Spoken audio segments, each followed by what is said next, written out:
Imagine a time stretching back into the mists of prehistory. A time before the towering structures of civilization, before the written word etched its mark on history, before cities or empires, before the concept of nations even began to form in the human mind. When our ancestors lived in small, tightly knit groups, their lives dictated by the rhythms of nature and the needs of survival. As hunters and gatherers, they roamed the land, taking what they needed from the environment to sustain themselves. They had no money, no coins to jingle in their pockets, no paper notes to represent abstract value, but they had needs and skills to offer, talents honed over generations of practical experience.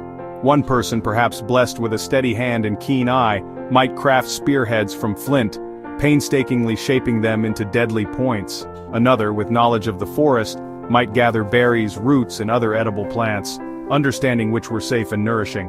How then did they get what they needed to survive and thrive in this world without currency? They traded directly, barter, a system as old as humanity itself.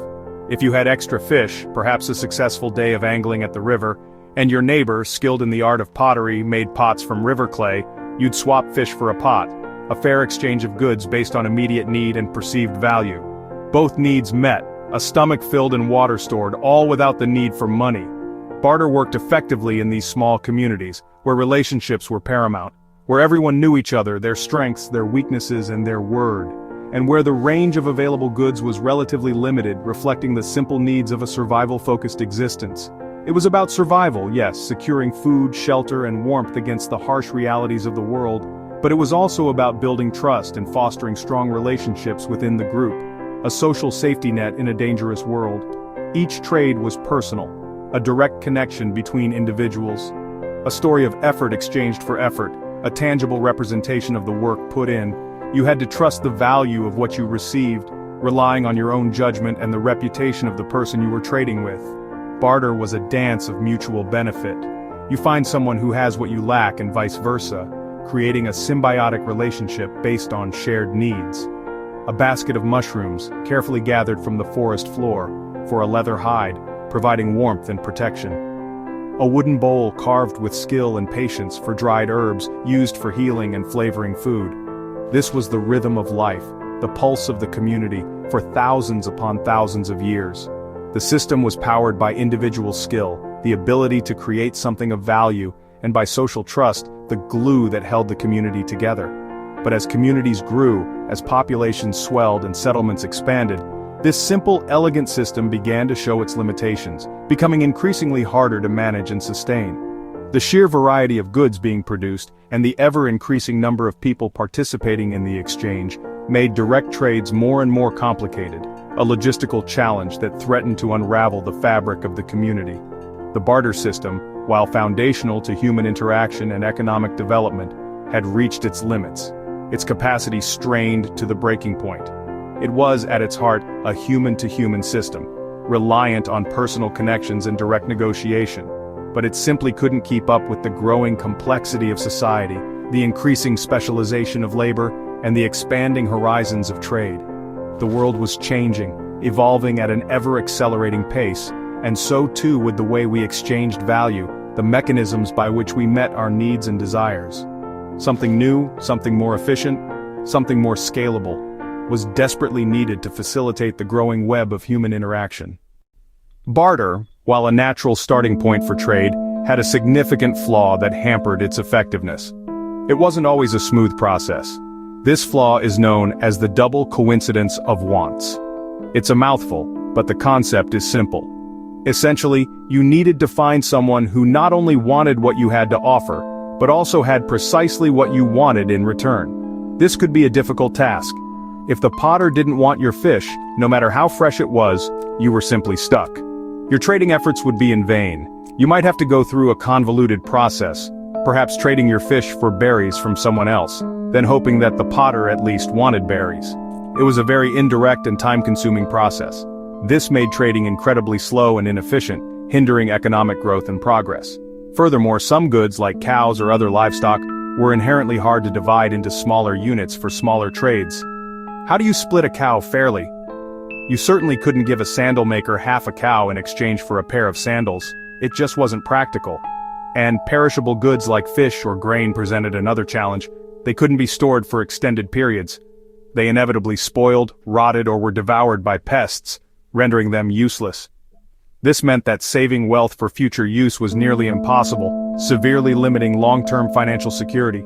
Planning for the future, undertaking large-scale construction projects, or investing in long-term endeavors was incredibly tough when your primary form of money could literally rot away before your eyes. The barter system, while an elegant concept in its simplicity, was ultimately too clunky and restrictive, holding back societal progress. People desperately needed a better, more efficient, and universally accepted way to trade and exchange goods, something that everyone, regardless of their individual needs or wants, would readily accept as payment. And so, the search for a universal medium of exchange, a solution to the limitations of barter, began in earnest. The next step in this journey would prove to be revolutionary, changing the course of human civilization forever. The inherent limits of barter paved the way for one of humanity's most significant inventions, money. Human ingenuity, driven by necessity, was about to solve this age-old problem and unlock unprecedented economic potential. Across the world, as civilizations began to flourish and trade routes expanded, a fundamental problem emerged. How could people efficiently exchange goods and services when their desires didn't perfectly align? Bartering, while a natural starting point, proved cumbersome. Imagine a farmer needing shoes, but the shoemaker already has enough grain. To overcome these limitations, people found a solution. This solution was commodity money. Instead of relying on direct bartering, they chose items everyone valued, things that held intrinsic worth within their communities. These items were typically things that didn't spoil easily, ensuring their lasting value.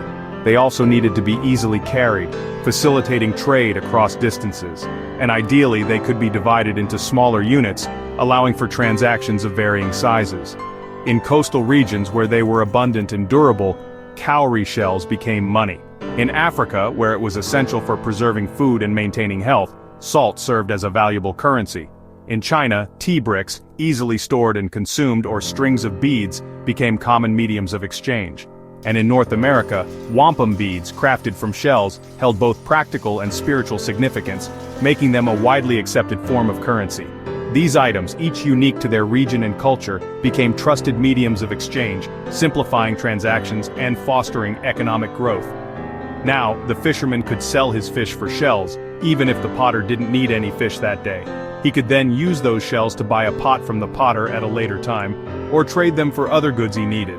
Similarly, the potter could use the shells he received to buy grain from the farmer, regardless of whether the farmer needed a new pot. This system of commodity money effectively broke the double coincidence of wants, eliminating the need for both parties to simultaneously desire what the other possessed. As a result, trade became significantly faster and more efficient, allowing for a greater volume of transactions. Furthermore, value was standardized, making it easier to compare the worth of different goods and services. For example, a pot might be consistently worth 20 shells, while a fish might be valued at 5 shells. This allowed people to easily compare prices, make informed decisions, and store wealth for future use. Because shells, unlike perishable goods, didn't rot or decay, they provided a reliable store of value. You could accumulate shells over time, allowing you to save up for bigger purchases such as livestock or land.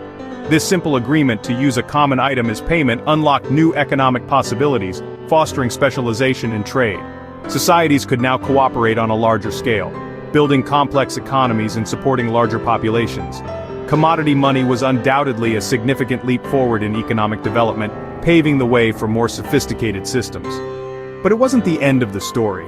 Commodity money still had its limitations, such as variations in quality and the potential for counterfeiting. Nevertheless, it set the stage for even greater innovation in the world of finance and trade. The next breakthrough, driven by the need for greater security and standardization, would make money even more reliable and efficient. The age of coinage, with its promise of standardized weight and purity, was about to begin, ushering in a new era of economic prosperity.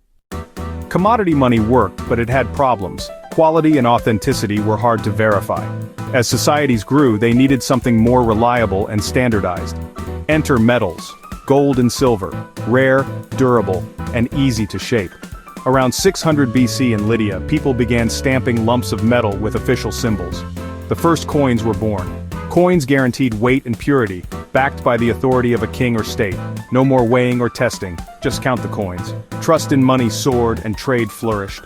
Coinage spread rapidly. Greeks, Persians, Romans all minted coins. Coins became not just money but symbols of power and stability. Money was now an instrument of the state, fueling empires and connecting distant lands. The world was ready for even more abstract forms of value. Coins were heavy and risky to transport in large amounts. In 7th century China, merchants left coins with agents and received paper notes as proof. These IOUs could be exchanged for coins elsewhere, early paper money. By the Song dynasty, the government issued official banknotes called jiaozi. At first, notes were backed by metal, but soon, their value came from government trust alone. Money became a promise, not just a thing. The idea spread west, astonishing travelers like Marco Polo. Eventually Europe adopted banknotes, first as gold receipts, then as fiat currency. Money was now a symbol, a shared belief. This leap made trade safer and more efficient. The nature of money had changed forever. It was no longer just metal or shells, it was trust on paper. The world was ready for even more abstraction. Money revolutionized trade, shrinking the world economically. Merchants could buy and sell across continents with a common medium. Our fisherman could now sell his catch for coins and buy goods from faraway lands. Money broke down geographic barriers and fueled specialization. Cities grew as marketplaces thrived, drawing people and ideas together. Complex supply chains and grand expeditions became possible. The age of exploration was funded by pooled money, connecting continents. For ordinary people, money meant wages, freedom, and choice. You could sell your skills and buy what you needed. New social classes emerged, and economic mobility increased. Life became more dynamic and filled with opportunity. Money made society more complex but also more connected. The world would never be the same.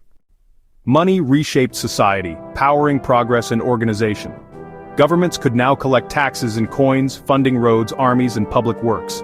Centralized power and professional armies built vast empires. Money enabled legal systems and bureaucracies, the foundation of modern states. It fueled science and the arts.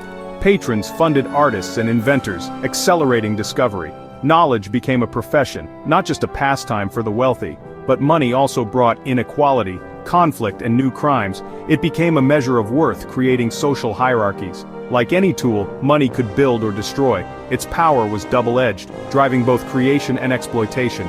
Money's impact was profound, shaping civilization for better and worse. It changed how we live, work, and dream. The story of money is the story of us.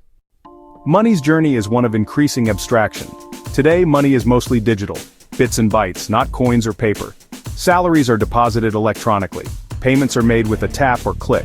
No physical currency changes hands, just numbers moving between accounts. Digital money makes commerce fast, global, and convenient. You can buy or send money worldwide in seconds. Financial markets operate at lightning speed.